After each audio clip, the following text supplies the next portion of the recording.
चीन भारत का सबसे भयंकर नरसंहार, तैमूर की दिल्ली लूट 1398। पूरी कहानी। नमस्कार दोस्तों, आप देख रहे हैं नॉलेज अभी तक। और आज हम बात करेंगे भारत के इतिहास के उस काले अध्याय की जिसे सुनकर भी रूह कांप जाती है। सोचिए, एक शहर जो कभी समृद्धि और संस्कृति का प्रतीक था, अचानक खून और आग में डूब जाता है। लाखों लोग मिटा दिए जाते हैं, सड़कों पर शव और गिद्ध, और जो बचते हैं वो जिंदा लाश की तरह। जी हाँ, यह है तैमूर की दिल्ली लूट, साल 1398 की सच्ची कहानी। तैमूर, जिसे तिमुर लंग कहा गया क्योंकि उसके पैर में बचपन में चोट लगी थी, जन्म हुआ 1333 में उज्बेकिस्तान के शहर सब्ज में। कहता था वो, मैं चंगेज खान का वंशज हूँ। वही खून, वही हट, वही जुनून, पूरी दुनिया को जीतने का। उसने छोटे छोटे कबीलों को जोड़ा और 1370 तक समरकंद का मालिक बन गया।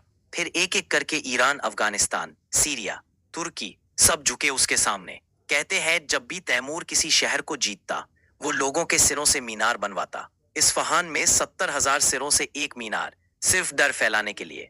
पर तैमूर केवल युद्ध का दीवाना नहीं था, वो साहसी, चालाक और निर्दयी रणनीतिकार भी था।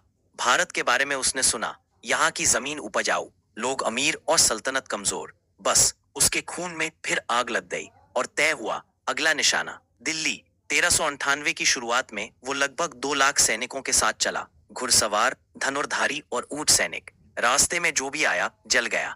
काबुल, तुलंबा, मुल्तान, सब राख। और दिसंबर में जब वो दिल्ली के करीब पहुंचा, शहर में अफरा तफरी मच गई। सल्तनत उस वक्त ढह चुकी थी। तुगलक वंश का आखिरी दौर था। सुल्तान महमूद शाह नाम का राजा तो था, पर असली सत्ता उसके अमीरों के हाथ में। राज्य बिखर चुका था और दिल्ली अकेली। 17 दिसंबर 1398, वही दिन, तैमूर की सेना दिल्ली के पास आ पहुंची। दिल्ली की सेना ने भीड़ जुटाई, करीब 40,000 जवान और 100 हाथी। पर तैमूर जानता था कि हाथी आग से डरते हैं। उसने ऊंटों पर सूखी घास लादकर आग लगाई और उन्हें हाथियों की तरफ दौड़ा दिया। हाथी उन्मत्त हो उठे, अपने ही सैनिकों को कुचल दिया, और बस उसी पल दिल्ली की हार लिखी गई। 3 दिन तक युद्ध चला। फिर 20 दिसंबर को तैमूर शहर में दाखिल हुआ। सुल्तान भाग चुका था और दिल्ली खुली किताब बन गई थी उसके लिए। उसने अपने सैनिकों से कहा, लूटो, मगर मेरे आदेश से। पर जो हुआ वो आदेश से परे था। हर गली, हर मकान, हर मंदिर और मस्जिद आग में जल उठे। सड़कें लाशों से भर गईं। इतिहासकार लिखते हैं, 1 लाख से ज्यादा लोगों को कत्ल कर दिया गया।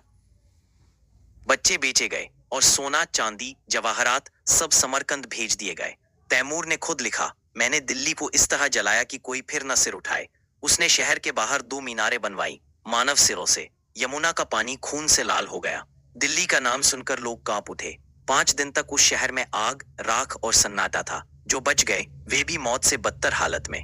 कई इतिहासकार लिखते हैं, उस नरसंहार ने दिल्ली को आधी सदी पीछे धकेल दिया। लोग शहर छोड़कर जंगलों में भाग गए। दिल्ली की गूंज सन्नाटे में बदल गई। जनवरी 1399 में तैमूर वापस चला गया, अपने खजाने और गुलामों के साथ। पर छोड़ गया एक बर्बाद सल्तनत और एक टूटी हुई दिल्ली। उसकी इस तबाही ने आगे चलकर भारत की राजनीति की दिशा बदल दी। और विडंबना ये थी कि 1 सदी बाद उसी तैमूर का वंशज बाबर दिल्ली आया और मुगल साम्राज्य की नींव रखी। तो दोस्तों, तैमूर चला गया, पर सवाल छोड़ गया, क्या असली विनाश बाहर से आता है या भीतर की कमजोरी से शुरू होता है? इतिहास यही कहता है, जब कोई राज्य भीतर से बिखर जाए, दुश्मन उसे मिटाने में देर नहीं लगाते। अगर आपको ये कहानी पसंद आई हो तो वीडियो को लाइक करें, चैनल को सब्सक्राइब करें और नीचे कमेंट में बताएं, क्या तैमूर इतिहास का सबसे क्रूर विजेता था? हम फिर मिलेंगे एक नई ऐतिहासिक कहानी के साथ। तब तक इतिहास से सीखते रहिए।